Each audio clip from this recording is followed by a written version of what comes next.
If you're over 65 and that nagging, constant ache in your back has become a daily reality, I want you to know you're not alone. And more importantly, there is real hope beyond just managing the pain. Many of us think that back pain is just a normal part of getting older.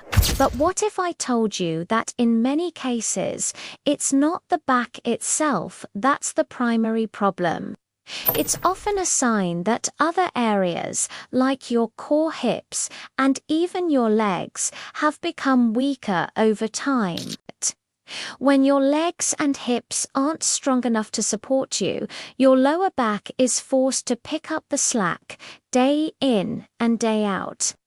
This leads to muscle imbalances and that classic, painful strain.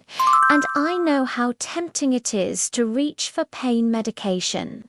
It offers quick relief, but it's like putting a piece of tape over a warning light in your car. It hides the problem, but it doesn't fix what's actually broken. The pain always comes back.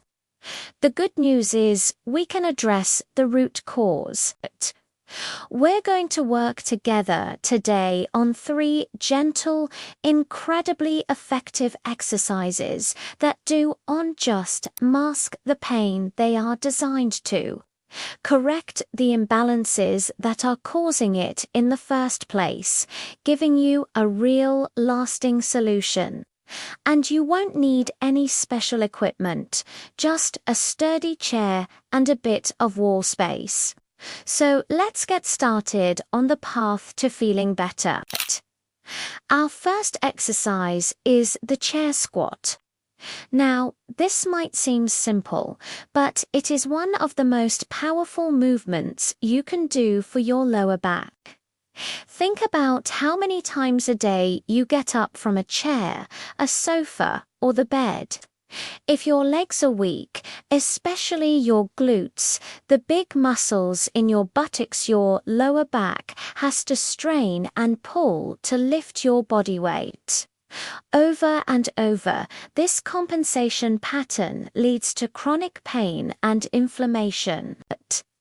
By strengthening your glutes with a proper squat, you are building a powerful support system for your spine.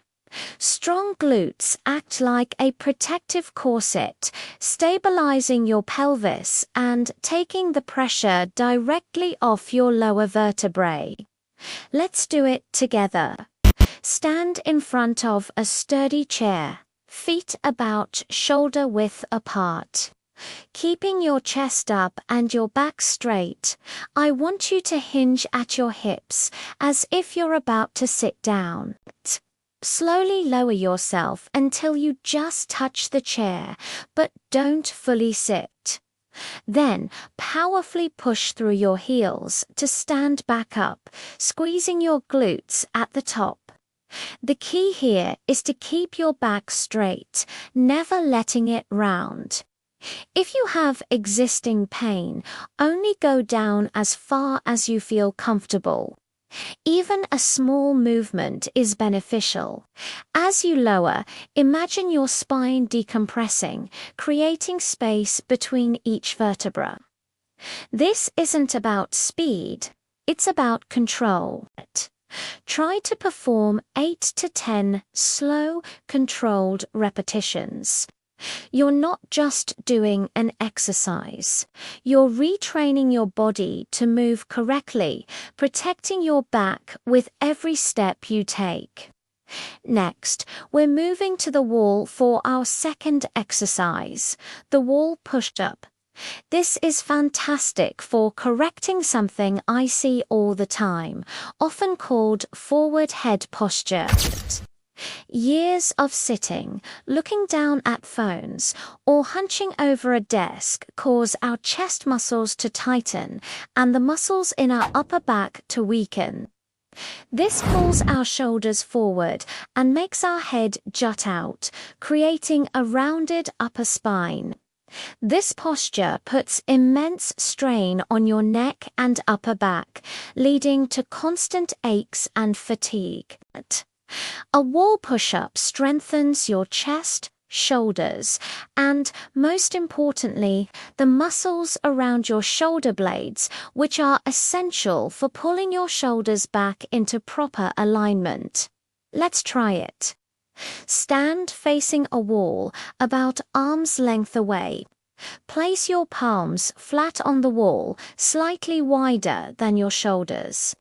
Keep your body in a straight line from your head to your heels. Now, slowly bend your elbows and lean your body toward the wall, keeping your back straight. Go as far as you comfortably can, and then gently push back to the starting position. The secret to making this effective for your back is to focus on squeezing your shoulder blades together as you push away from the wall. Imagine you're trying to pinch a pencil between them. This is what activates those crucial postural muscles. You should feel an immediate sense of your shoulders pulling back and your chest opening up. This simple movement, done daily, can dramatically improve your posture, which in turn reduces the constant fatigue and strain on your entire back. Aim for 10 to 12 repetitions, focusing on that quality squeeze. Our third and final exercise is the standing march with a hip extension. This movement is critical because it targets the deep connection between your hips and your spine. When your hips are tight and weak, especially the hip flexors in the front and the glutes in the back, it can tilt your pelvis forward. This tilt creates an exaggerated curve in your lower back, leading to constant compression and pain. Essentially, your lower back is forced to overwork to compensate for a lack of stability at your hips. This exercise helps to fix that. It strengthens your core and your glutes while gently stretching the tight hip flexors.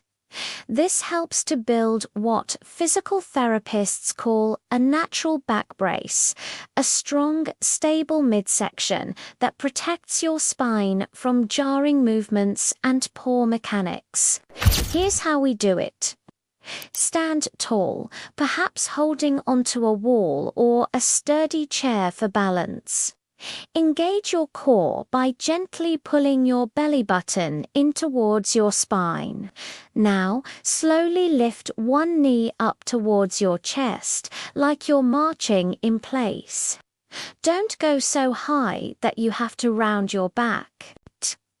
Then, lower that leg back down and, without touching the floor, gently sweep it behind you, squeezing the glute on that side. You should feel a gentle stretch in the front of your hip and a firm contraction in your buttocks. Then bring it back to center and repeat on the other side. The movement should be slow and deliberate, controlled by your core. This combination of strengthening and stretching helps to realign your pelvis and allows your lower back to finally relax into its natural, pain-free position. Try for 8 repetitions on each leg. So, what can you expect from doing these 3 exercises? The key is consistency. This isn't a one-time fix. If you can dedicate just 10 to 15 minutes a day, most days of the week, you will start to feel a difference.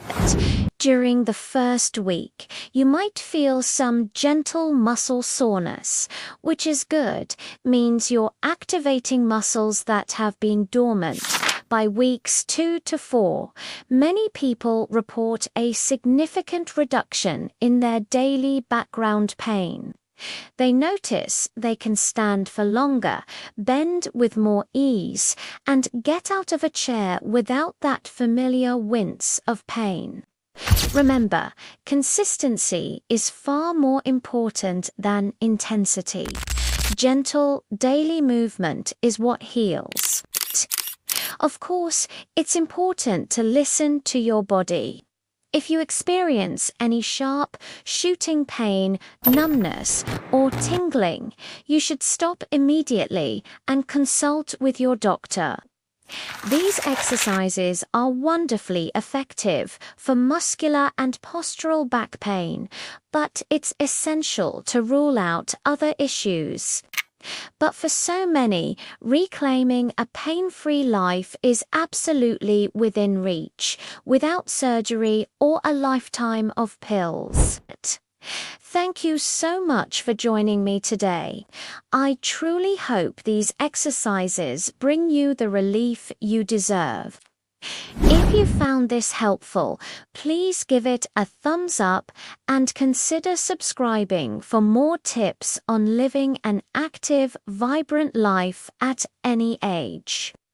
I'll see you in the next video.